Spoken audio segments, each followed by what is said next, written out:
Hello, everyone.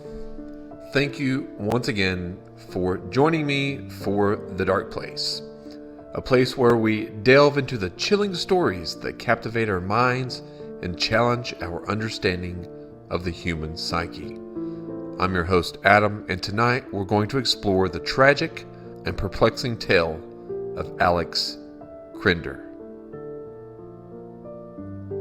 But before we do, please go and check out all of our social media pages at Spotify, TikTok, Instagram, Facebook, and YouTube, The Other People Show.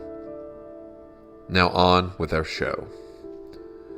Alec Kreider's story is one that sends shivers down the spine. The tale of a promising young man whose life took a dark turn, leaving a community in shock and searching for answers. Alec Kreider grew up in a quiet suburban town.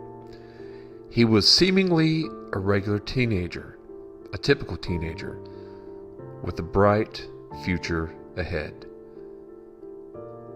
Family described him as off-putting. They had to walk on eggshells. Temperamental. A lit fuse. Mysterious. Hard to get to know. But he was intelligent and had very few friends. However, beneath the surface, something else was brewing. As we often find out in these true crime stories, the darkness within Alec began to surface during his middle teens. He started to withdraw more from the few social circles that he had. He was not really showing any signs of depression, but he was grappling with the inner demons that would eventually consume him. Alec's life took a sinister turn when he committed a heinous act that shook the entire community and the country to its core. The details of this crime are haunting, and the aftermath left everyone questioning how someone that showed very little signs and that had potential academically, how such a life could take such a dark turn. The investigation that followed revealed a troubled mind in a series of events that led to that fateful moment. Friends, family, and psychologists have attempted to unravel the complexities of Alec's case, his psyche, and trying to shed light on the factors that contributed to the tragedy. Authorities say that a high school student was accused of breaking into the home of a fellow classmate, somewhat of a friend, then stabbing the teenager and his parents to death. Alec Devon Kreider, 16, of Lancaster, was charged with 3 counts of murder after, during a therapy session, he confessed to the therapist and to his father. And his father told the police the very next day that his son had committed these murders. Kreider and the teenage victim were high school friends and fellow sophomores at Mayhem Township High School. Authorities describe Kevin, one of the victims, as the intended target, but declined to comment on a possible motive. Kreider went to the home intending to kill his classmate Kevin,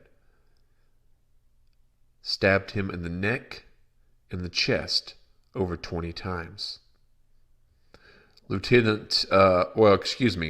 Attorney Donald Tartaro said he broke in with the intent to kill, while also after taking the life of his friend Kevin, saw Kevin's family, his mother, Lisa, and his father, Thomas, laying in bed. Thomas was stabbed in the chest multiple times and through the heart, which almost killed him instantaneously. And his wife, Lisa, was stabbed in the abdomen multiple times as well. Their college daughter, Maggie, happened to be home but woke up at 2 a.m. and went into the parents' bedroom, where she saw her father lying on the bed in a pool of blood and her mother sitting nearby. The mother, through the pain and the agony, told her daughter, "Go get help. Go get help." When police arrived 11 minutes later, they found the parents dead in the bedroom and the son in the hallway. Now, they found some footprints that led upstairs to the bathroom, apparently where Alec had went to try to wash up, and then the footprints went downstairs and left. The police got the dogs to try to pick up a scent of Kreider, which at the time they didn't know who it was, but there was no such luck. The biggest break in the case came a month later when Kreider checked himself into a mental health facility and confessed in therapy about the murders. He confessed also to his father a few days later, and his father, Timothy, went to the police the next evening. Police then spent 2 days investigating before making an arrest on Alec Kreider. Kevin, one of the victims, was a sophomore at Mayhem Township High School, where he was a member of the German club and quiz bowl team. Maggie, one of the survivors, was a 2005 graduate of Mayhem Township and had returned home just days earlier after finishing up her sophomore year at Bucknell University. Thomas, another victim, was a salesman while his wife taught at a preschool. Now, you've heard the crime. You've heard what Alec did. I started off the show by talking a little bit about how Alec was described by others. So for the pieces, you've only seen the aftermath. You haven't really seen what led up to this. And neither did anyone else, because there were no outside factors according to those that really knew him. He had never really got in trouble at school, never caused any problems.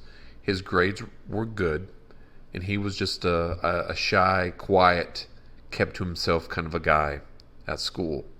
At home was a different story. So as we try to piece together the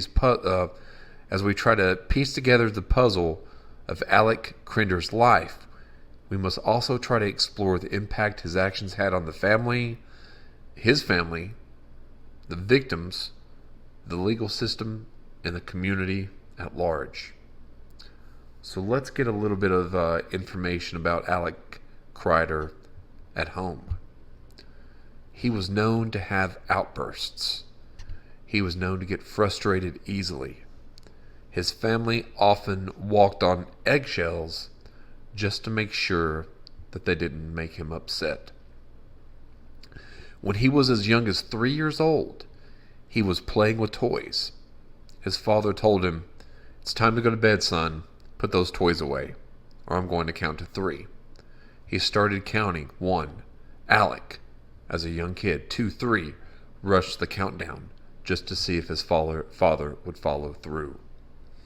His father also took away some of those toys and told him to go ahead.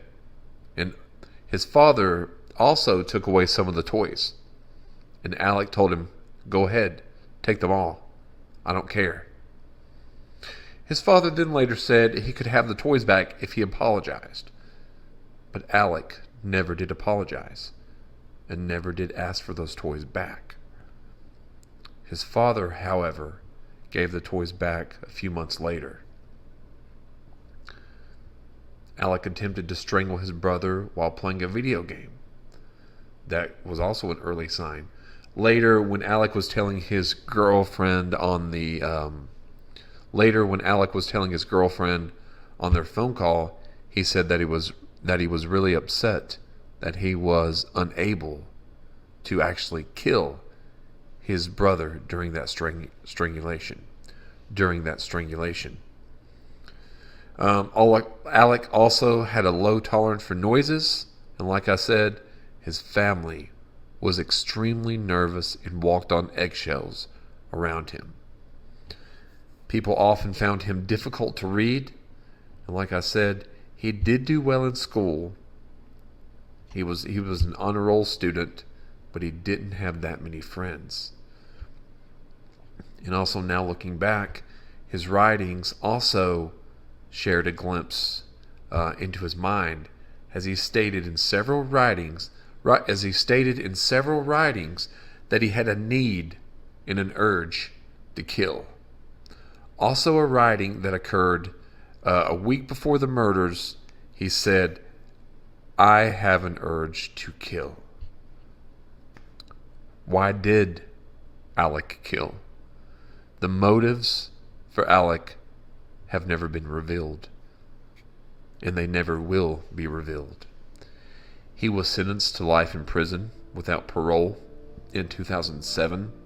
In 2015, the rules about that have changed, and they can no longer sentence a minor to life without parole. However, in prison, at the age of 27, Alec Kreider hung himself. He committed suicide while serving his time. Maggie probably never got any closure, or if she did, it took years and years. A friend of her brother, a loner, killed her brother and her family. Why? We will never know. We can only study what's been left behind in recordings, in writings, in his actions that we know.